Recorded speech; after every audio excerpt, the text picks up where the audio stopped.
Shalom from Yerushalayim, Shalom from Jerusalem. Here in Israel, having experienced the worst calamity that the state of Israel ever experienced on one day, the worst for the Jewish people since the Holocaust, many are asking, what's the lesson?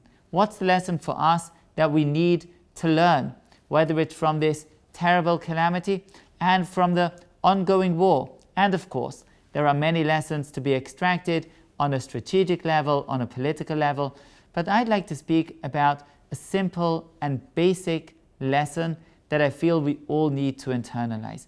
And that's the lesson of national unity. Yes, our discord, our disharmony, the animosity between sectors in Israel was a dominant factor in our weakness vis-a-vis the Hamas, vis-a-vis our enemies. They detected the weakness, as Hamas prisoners have told us, and they felt confident that they would be able to succeed in their attack. And therefore, one of the most basic responses that we need to learn, that we need to internalize, is the unity among ourselves. And in this context, I'd like to mention three basic awakenings. One which is more oriented to the left, one to the right, and one to Haredi society. Three significant sides of this disharmony that so overwhelmed us over the past weeks and months. The first awakening I'd like to mention can be summed up in one word, one name, one character, and the name is Khalil. Khalil from the village Netiv HaAsara. Netiv HaAsara is a moshav right next to Gaza, and therefore, tragically, it was one of the first to be raided by barbaric terrorists who paraglided into the village and began their murderous spree throughout the village. And when some of them were caught, in their pockets were detailed maps of every building, every home in Netiv HaAsara with names, husband, wife, children, is there a dog, isn't there a dog, and other details about how to make the invasion easier, how to make the killing, the murder, the barbarism easier for the terrorists.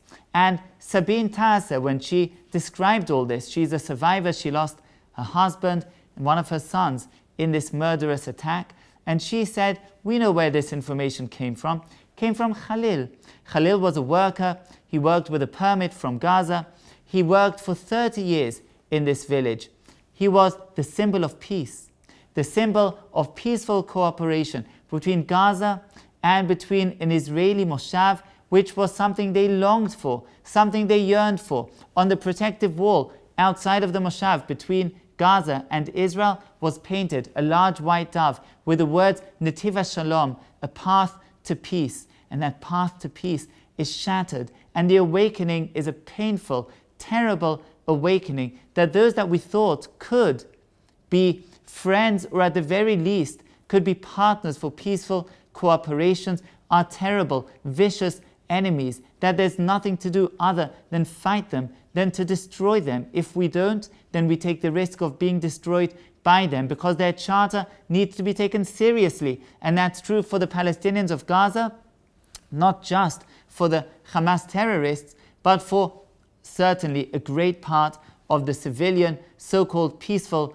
uninvolved civilian population. And that's an awakening that doesn't just bear on the relationship with Palestinians, with the Hamas and those who voted them into power, but it also relates to the question of how we relate to settlers, to those mitnachalim, to the disengagement or the girosh, the banishment of the banishing of the initial settlers in Gush Katif, that many of these individuals in these villages, in the moshavim, celebrated and thought, yes, this is a pathway to peace. And there's an awakening. No, the settlers are not enemies, they're not fascists, they're not cruel, they're brothers. In many senses, they're right about many of their core beliefs, their core values. We all need to adopt many of those core values. That's one awakening that can lead us to greater unity where we were disunited, where there was discord. Another awakening from the other side of the fence came in the form of Achim Leneshek, brothers in arms. This was an organization that was a dominant organization in fighting against the judicial reforms, what they called the overhaul of power in Israel in terms of the balance of powers. The Brothers in Arms was an organization that demonstrated, that took to the streets week after week, demonstrating against the right.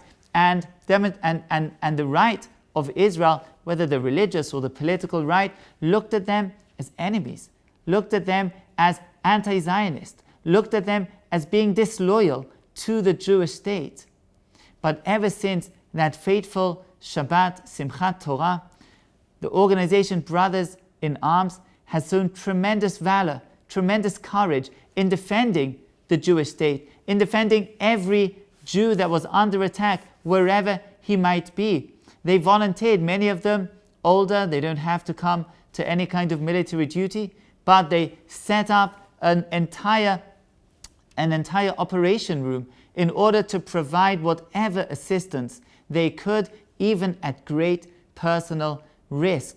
And on the right, there's an awakening to understand that these are brothers, that we share so many deep common values, that we both want the best for Israel, even though we have different opinions about how that needs to be reached. And yes, the right didn't always give the full respect to those on the left. For the last 20 years, the right has been predominantly in power.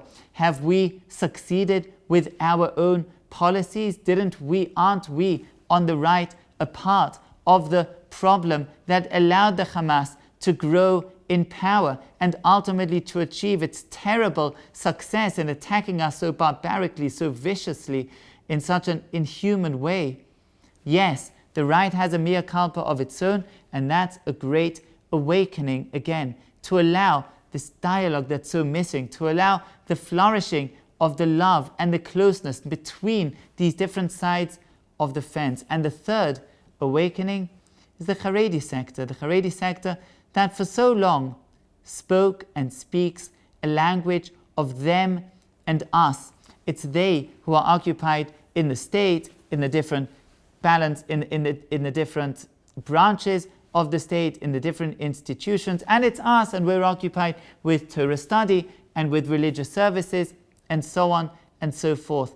But all of a sudden, in a time of this terrible state of emergency, where we're all mobilized for the sake of the greater good of all of us combined, of all of us together, there's an amazing awakening among Haredi society, whether in Torah study, yes, going back early to Torah study, sacrificing several days of, and not many vacation days from the yeshiva schedule, sacrificing those. And from what I hear from students in the yeshiva, there's an amazing atmosphere of intense Torah study for the safety of the entire Jewish state. But not just there, all of the voluntary activity that's been taking place, whether it's sending food and provisions, and of course in the identification, the tragic and terrible labor of identifying those who were killed in the atrocities, and much besides. And now in the news, 2,000 Haredi volunteers to join the IDF in some way or another, and contribute to the war effort. All of this comes together as an awakening to appreciate that it's not them and us, it's us, and we're all in it together, and all of us can contribute, and all of us can make a difference. In my own home, my daughters have become this operation room of providing food for bases around the country. Soldiers call up and say, hey, we've been eating snacks for 24 hours. Could you please provide some real food? And within a couple of hours, the living room is filled with provisions and with food. And within minutes, there's volunteers to drive around the country. Yes, that's the spirit of unity that pervades the country now. And all three awakenings, whether it's the one that's focused on the left or on the right or on the Haredim, we need to hold those, clasp them, to hug them tightly, to keep them not only in this state of emergency, in this state of war where we are bound together by a common enemy, but ensure that they perpetuate, that they stay with us, that we're able to maintain that unity without which we will always be fragile and vulnerable and open to attack by our enemies if we only grab on, hold on closely to that unity.